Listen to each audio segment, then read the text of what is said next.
Bienvenidos y bienvenidas a nuestras reacciones al vídeo de Frugal for Health sobre resonancias magnéticas frugales. Con este vídeo y con otros que encontraréis en el canal, nuestro proyecto busca explorar el concepto de la frugalidad en el sector sanitario y social. Este formato es muy simple, consiste en primero haber visto el vídeo y ahora interaccionaremos con personajes relevantes. Si no lo habéis visto, os recomiendo que miréis en la descripción para verlo antes de ver este debate. Yo soy Diego Soler, coordino este proyecto, pero hay un equipo detrás que me apoya y agradezco hoy la participación de Masi Martínez, ingeniera biomédica que trabaja en el sector sanitario y que nos ayudará en la parte técnica y las aportaciones. Yo dinamizaré el debate.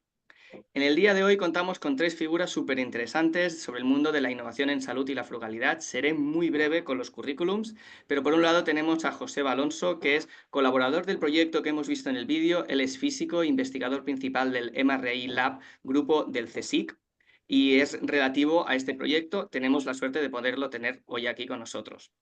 Tenemos por otro lado a Jordi Muchart, es radiólogo pediátrico del Hospital Sant Joan de Déu y nos ayudará como experto clínico en la materia para entender el caso de uso de la resonancia magnética en pediatría. Por último, tenemos a Luis Miguel López, ingeniero e investigador de la Universidad de Troyes en Francia y especialista en ingeniería sostenible de enfoque frugal y low-tech. También forma parte de la Red Latinoamericana de Innovación Frugal y será hoy nuestro experto en frugalidad. En el vídeo de hoy hemos podido conocer cómo un grupo de investigadores ugandeses, de la mano de socios europeos y americanos, han sido capaces de desarrollar un escáner de resonancia magnética low cost. Lo digo porque lo pretenden vender a un 10% del precio actual de los que tenemos quizás en regiones como España o Latinoamérica. Y aunque aún no está comercializado, algún día es posible que vea la luz al mercado este producto.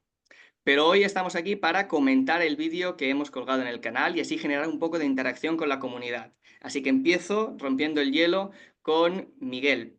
¿Qué es lo que te ha impactado más del vídeo de hoy? Hola, ¿qué tal, estimada audiencia? Realmente este video es muy grato ver que tenemos personas en todas las partes del mundo que se ha apropiado de los desafíos sociales y ecológicos en el sentido de que la salud desafortunadamente no está garantizada para todo el mundo. Y los costes son cada día quizá más caros, inclusive para personas que están posicionadas en una clase social un poco media. El cuidado médico es difícil acceso ahora en lugares donde la infraestructura es limitada. Pues bueno, tenemos gente que sale con sus ideas, tenemos personas, colaboraciones que muestran la riqueza de querer implantar esta filosofía de la innovación frugal, que es querer hacer más con menos y para un mayor número de personas. Este ejemplo que vamos a discutir para mí fue muy relevante en el ámbito de la innovación frugal, porque nos muestra que con acciones concretas se pueden llegar a resultados de grande impacto. Perfecto, súper, muchísimas gracias. Entonces, Jordi, tú como experto clínico, ¿has visto en algún congreso o algún sitio algo parecido a lo que estamos hablando hoy? No, la verdad es que no. Primero me ha encantado el proyecto, creo que es una pasada y súper útil. La verdad es que no. Nosotros, bueno, yo creo que vivimos en un mundo completamente diferente, ¿no? Donde al menos a nivel comercial, en el ámbito pues más de Europa o americano, norteamericano, pues realmente no, estas iniciativas no las vemos. Nuestros, por ejemplo, congresos o ponencias, lo que se prima es pues probablemente ir mejorando la atención sanitaria, pero a diferencia de lo que comentaba Miguel, pues probablemente ya en una población pues que todas esas cosas ya tenemos asumidas que funcionan y desafortunadamente no es así. En nuestro ámbito no, siempre son de más allá, ¿no? Incluso, por ejemplo, hablando de cuestiones un poco más técnicas, en según qué contextos clínicos, incluso estamos hablando ya de máquina de 7 Teslas, ¿no? Que ya es completamente diferente. Pero realmente es algo que fuera del ámbito, Edu, que nos planteáis en el mundo radiológico a nivel Ujú. de, de visionado, de algo que esté allí, que algo que se exponga. No, yo creo que no existe. Vaya, yo más allá de este Muy vídeo bien. no he tenido más noticias. Pues bueno, tenemos la suerte de tener a Joseba con nosotros y estoy convencido, Joseba es un investigador principal que has hecho mucha revisión bibliográfica de qué hay por allí. ¿Nos podrías un poco contextualizar qué es lo que hay y lo que no hay? Sí, claro, puedo intentarlo. A ver, al contrario de lo que pasa con otras modalidades de imagen médica, la resonancia magnética básicamente solo existe en su versión ultra refinada y por lo tanto muy cara. A mí me gusta decir que muchas veces hago la analogía de que si la imagen médica o en concreto la resonancia magnética, si hago una analogía entre la resonancia magnética y los medios de transporte, si pensamos en lo que tenemos disponible actualmente, básicamente es el equivalente a un jumbo jet de última generación que te lleva donde tú quieres, te lleva como tú quieres, estás cómodo, rápido, seguro, es absolutamente maravilloso desde el punto de vista de la ingeniería. Pero sin embargo es algo que utiliza muy poca gente, muy pocas veces. Y empieza a haber en el mundo una necesidad de tener algo más como el coche utilitario o la bicicleta, que es algo que utilizan literalmente miles de millones de personas literalmente todos los días, ¿no? Eso que tal vez sí existe en otras modalidades de imagen médica, en ultrasonidos me parece que es lo que más llama la atención, pero incluso en rayos X tienes máquinas que pueden ser de un coste muy bajo, sabiendo que no van a tener las mismas prestaciones, pero tienes todo un abanico. En resonancia magnética el abanico empieza muy, muy arriba, como nos decía Jordi. Ahora mismo ya se está yendo a 7 Teslas. Hay incluso hay algún 7 Tesla ya se está convirtiendo en un estándar. Hay incluso Ujú. alguna cosa que va hasta 10,5, ¿no? Entonces, ¿hay algo más aparte de este sistema en concreto que vamos a hablar? Sí, hay algunos. Y de hecho, hay una empresa que se llama Hyperfine, que incluso está en el Nasdaq y que está comercializando y instalando clínicamente su sistema de 64 militesla, 64 militesla, 0,064 Tesla, ¿vale? Hay mucha diferencia con los campos magnéticos que se utilizan en los escáneres grandes. Entonces empieza a haber algo y empieza a haber una nueva ola, pero falta mucho por hacer. Y como comunidad aún estamos determinando cómo queremos empezar a no solo desarrollar las tecnologías, sino también implantarlas, trasladarlas al mundo clínico. Perfecto, muchísimas gracias, ha sido súper técnico, muchísimas gracias por los detalles. ¿Nos puedes contar un poco cómo surgió la necesidad de hacer esto de manera muy vivido desde la universidad? Joseba también. Sí, entiendo que la pregunta es que cómo surge todo esto y la realidad es que surge de una necesidad acuciante y es que en el mundo más del 70% de la población no tiene acceso a la imagen por resonancia magnética. Nosotros estamos muy cómodos y muy tranquilos en nuestro mundo porque ni siquiera tenemos siempre que quisiéramos, ¿no? Hay muchas veces en las que y las imágenes de resonancia magnética, si los radiólogos pudieran tener todas las que tuvieran, las que quisiesen, entonces podrían emitir incluso mejores diagnósticos y más a menudo, ¿no? La realidad es que hay un problema de accesibilidad grande, hay muchas limitaciones en cuanto al uso de las máquinas, todas las máquinas están funcionando permanentemente, ¿no?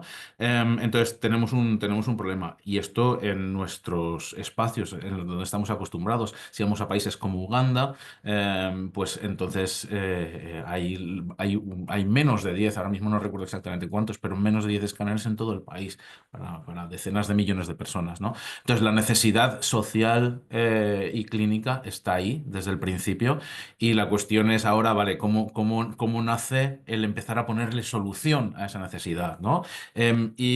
Bueno, pues de alguna manera lo que ocurre es que durante los últimos años ha habido una serie de desarrollos tecnológicos que han permitido volver a pensar en las máquinas de resonancia magnética como algo que no necesariamente tiene que tener imanes superconductores, criogenia, altas potencias, ¿no? Un montón de tecnologías avanzadas, sino que nos permiten escalar hacia abajo una vez más y aún así mantener o al menos obtener suficiente calidad en las imágenes que se adquieren como para poder emitir ciertos diagnósticos. No cualquiera, pero sí ciertos diagnósticos. Entonces, en Uganda hay una necesidad muy acuciante de resolver un problema de hidrocefalia infantil.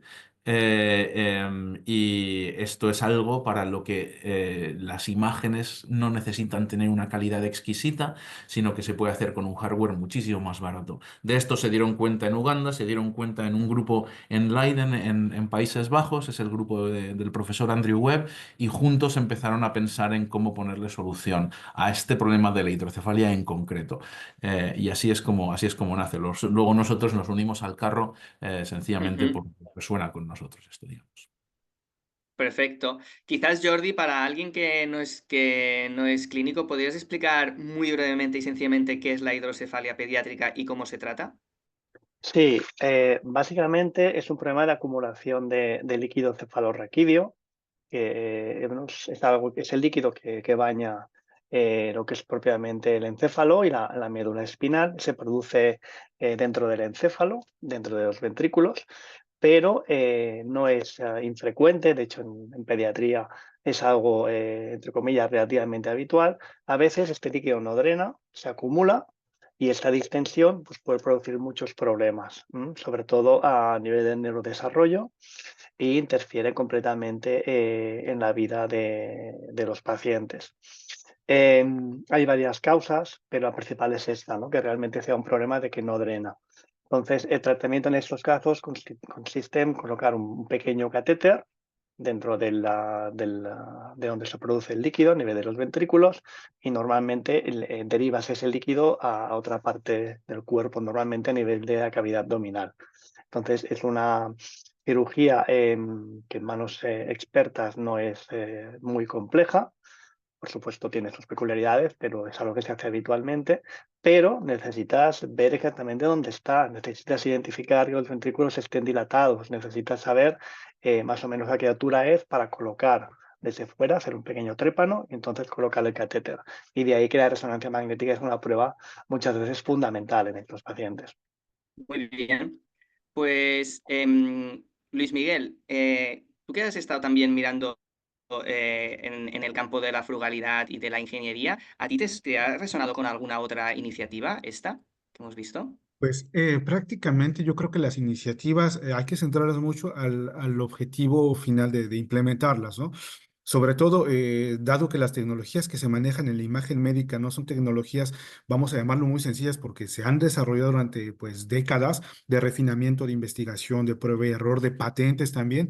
Entonces, realmente son las grandes, vamos a llamarlo multinacionales, que se han apropiado de este conocimiento porque invierten grandes sumas de dinero para también volver a captar este retorno de inversión, ¿no?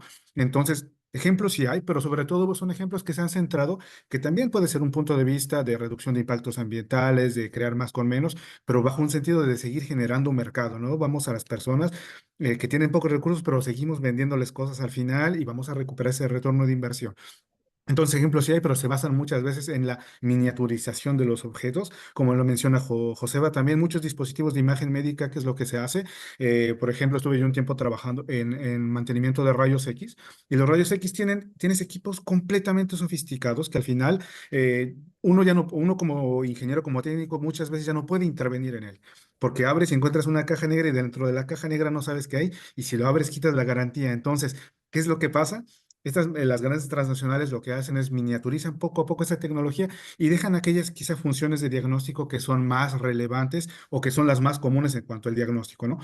Entonces, ejemplos, si tenemos, no me gustaría mencionar las multinacionales en específicas, pero sí hay casos de equipos de ultrasonido, de rayos X. Vamos, por ejemplo, los rayos X dentales, que son pequeños cositas que las conectas al USB de tu computadora, tienes un software, la analiza y ya tienes el diagnóstico, o al menos la imagen, ¿no? Entonces, ultrasonidos sí existen, pero vamos a dejarlo, si bien se han reducido costos, acceder a la distribución, al mantenimiento de estos localmente es difícil, ¿no? Tú le das a los médicos en zonas rurales estos dispositivos.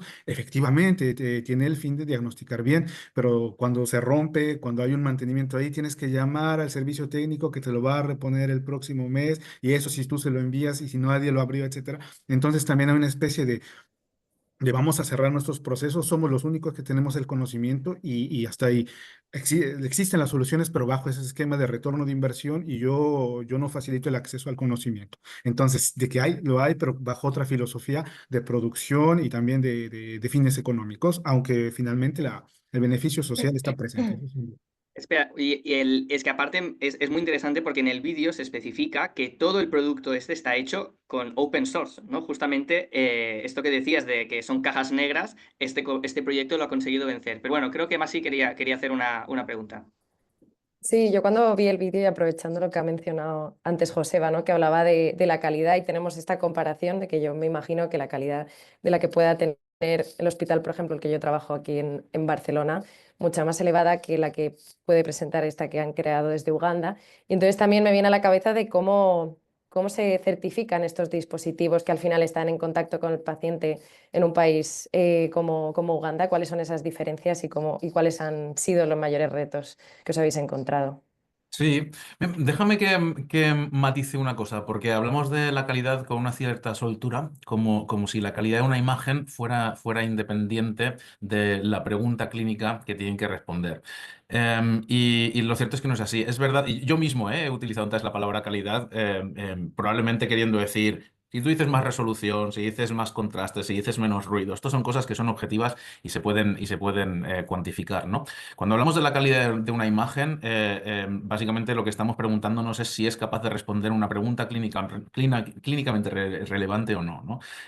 Y hay veces que incluso imágenes que tienen muy poca resolución, muy poca señal al ruido, aún así pueden responder, y por eso hay otras modalidades en las que, como en ultrasonidos, ¿no? En las que desde el punto de vista de la gente que trabaja en resonancia, las imágenes de ultrasonido son de poca calidad y sin embargo responden preguntas clínicamente relevantes. Con lo cual, la palabra calidad igual me gustaría sencillamente romper una lanza porque la usemos con un poco con un poco de conciencia. Pero más allá de eso, la pregunta de verdad es ¿cómo se pasa esto? ¿Cómo se hace la traslación a la clínica realmente, ¿no? Y la traslación a la práctica clínica pasa por certificar un producto.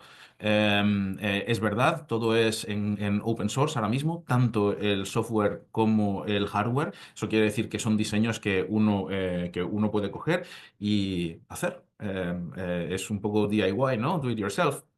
Em, la realidad es que eso es posible, pero en general es complicado, en el sentido de que hace falta tener una serie de conocimientos locales que son imprescindibles para poder hacer una máquina que realmente funcione. Con las mismas instrucciones, la máquina resultante, si la hace un grupo de personas que tiene experiencia y un grupo de personas que no la tiene, la calidad de esa máquina va a ser completamente distinta. Entonces es muy importante que llevemos a los lugares locales, no solo las instrucciones, sino todo el conocimiento que hace falta, toda la educación que hace falta y que hagamos mucha menos caja negra, como estábamos diciendo, algo que sea que se pueda no solo construir, sino también mantener, reparar, dar soporte de una manera local.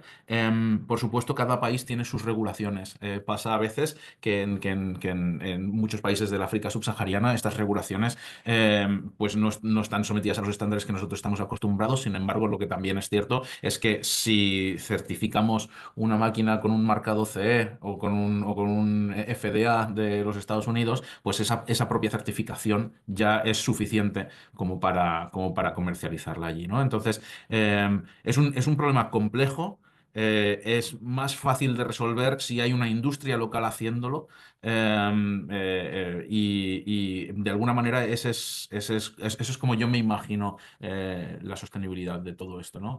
Las Muy máquinas bien. no deben de seguir viniendo de Estados Unidos o de Europa y estar allí porque es muy, muy lamentable y muy triste ver cementerios de máquinas preciosas, muy caras, equipos que se han cedido y que básicamente les ocupan espacio y terminan tirándolos a una basura, sencillamente porque no hay nadie que pueda utilizarlos. La accesibilidad no es solo tener la máquina, hay mucho más detrás.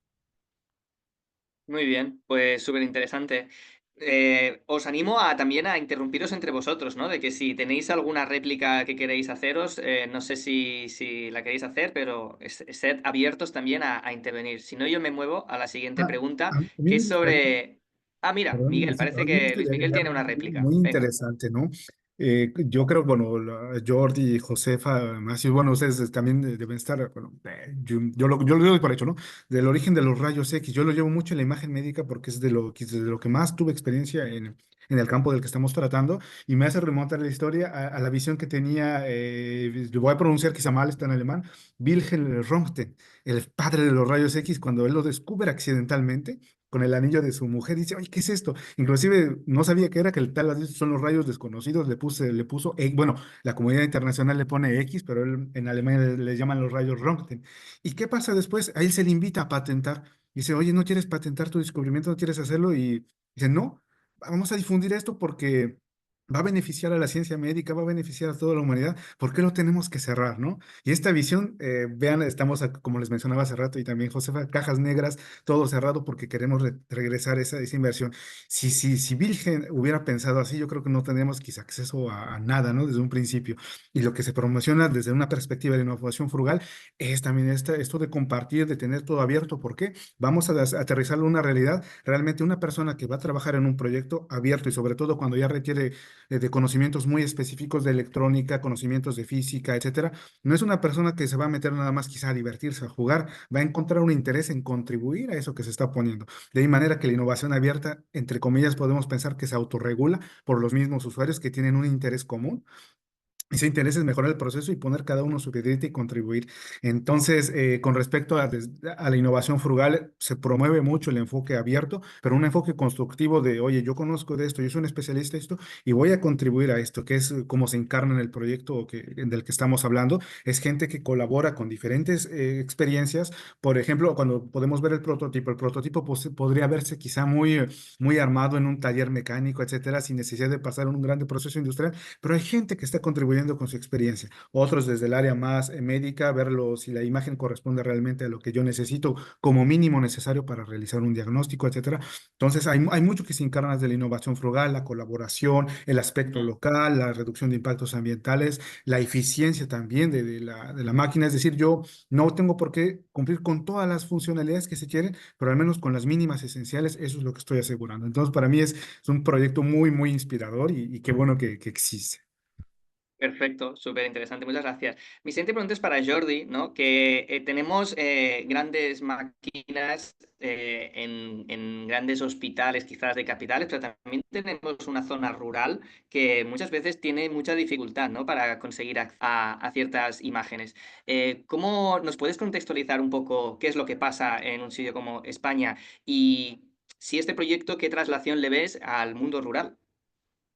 Sí, a ver, realmente lo que comentas es cierto porque son equipos caros que sí, normalmente se compran, se invierte en ello en hospitales o incluso en centros privados que por supuesto pues se quieren sacar su rendimiento económico.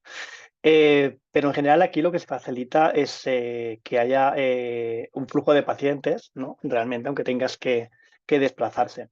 Entonces, yo creo que una de las cosas que realmente se han hecho muy bien en este proyecto es identificar un problema clínico importante en esa zona, que es el tema de la hidrocefalia. Pero las máquinas que nosotros tenemos, una de las ventajas, no me gusta comparar, pero yo pienso que en este caso tiene sentido, es que nos sirven para ver muchas otras cosas. Entonces, yo no sé, desconozco si este equipo pues, puede realmente servir para otro tipo de patología, pero realmente la ventaja de estas máquinas que decíamos que son cerradas, que son más costosas, es que sirven para muchas otras cosas. Entonces, claro, aquí la comparativa es más complicada. Y lo que sería implantar propiamente, por ejemplo, este equipo aquí, pues personalmente no le vería un campo de utilidad, porque es algo que a través de los flujos de pacientes que ya estarán causados tanto en el ámbito más privado como público, realmente ya lo tenemos bien cubierto. Luego hay una alternativa que es que hay empresas, incluso hay comunidades que lo que tienen son camiones con resonancias magnéticas portátiles. Entonces, pues van haciendo su ruta y los pacientes ya saben que tienen su agenda, pues tal día en tal sitio, por ejemplo. De forma que yo creo que desafortunadamente la diferencia es tan importante de necesidades, porque ya están cubiertas muchas de ellas, que yo personalmente, este proyecto en concreto, al menos en lo que es España, yo ahora mismo creo que no, más allá de la idea de que se puedan buscar opciones parecidas, ahora mismo en este campo en concreto lo tenemos bien cubierto. Jordi, déjame que te responda, por Muchísimas. favor. Dime. Porque hay varias cosas en las que yo creo que incluso ya se ha demostrado el valor añadido que trae la accesibilidad, ¿vale?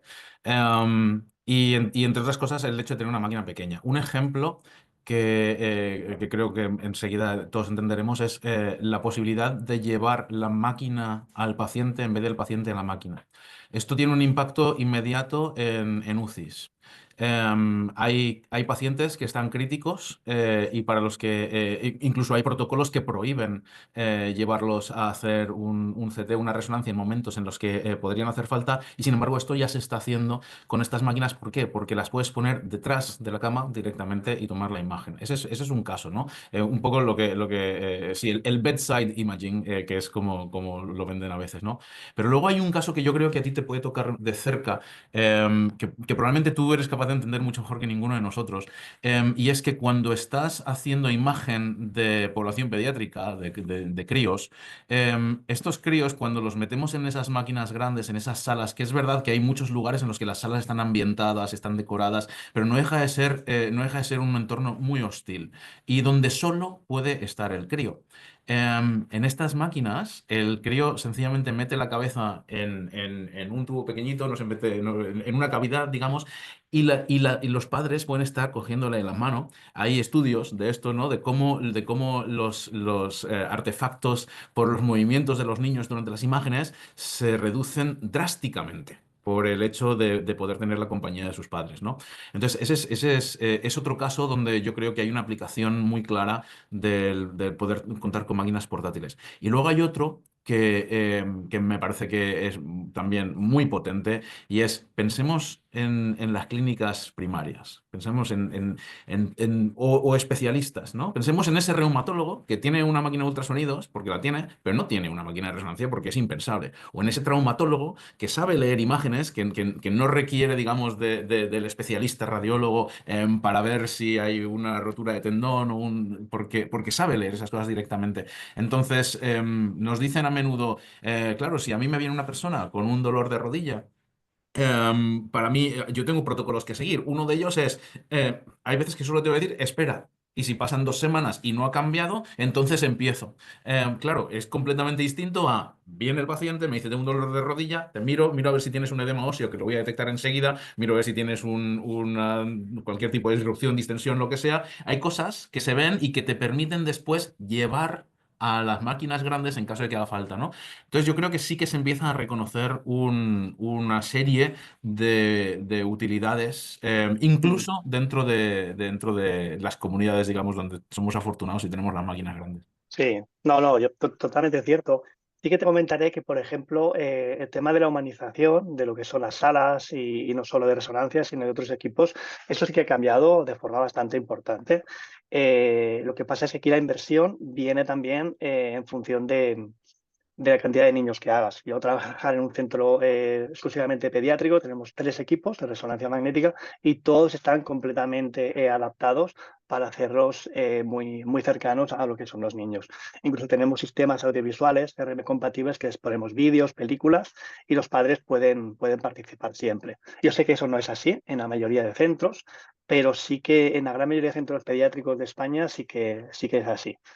Y luego sí que hay un tema que yo entiendo lo que dices, el bedside, y hay equipos dedicados, por ejemplo, para UCIs neonatales, pero después la otra parte, yo recuperaría lo que tú comentabas antes de la pregunta clínica. Es decir, el problema muchas veces no es si tiene o no tiene una patología concreta, como por ejemplo hidrocefalia, sino que, por ejemplo, le duele algo, ¿no? O es un niño que no tiene un desarrollo normal.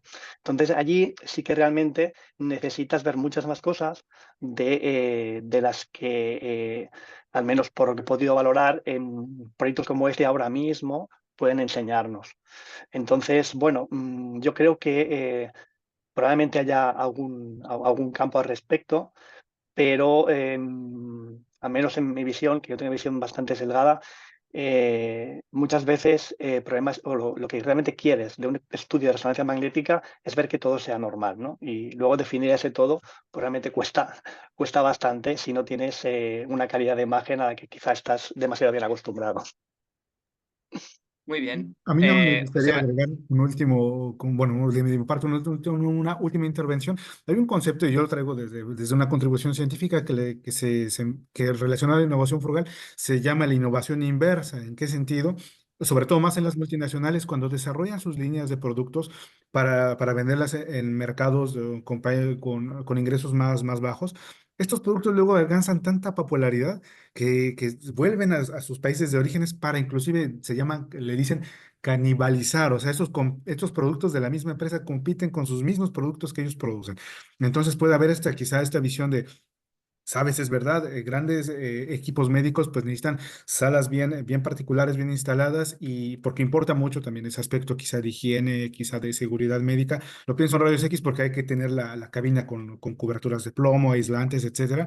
Pero también es verdad que muchas veces tenemos, incluso yo lo hablo desde el caso francés, un concepto que se ha puesto sobre los desiertos médicos. Es decir, donde hay muchas comunidades alejadas que el centro de revisiones de análisis de laboratorio está tan retirado que no es, inclusive para tener una cita es muy complicado.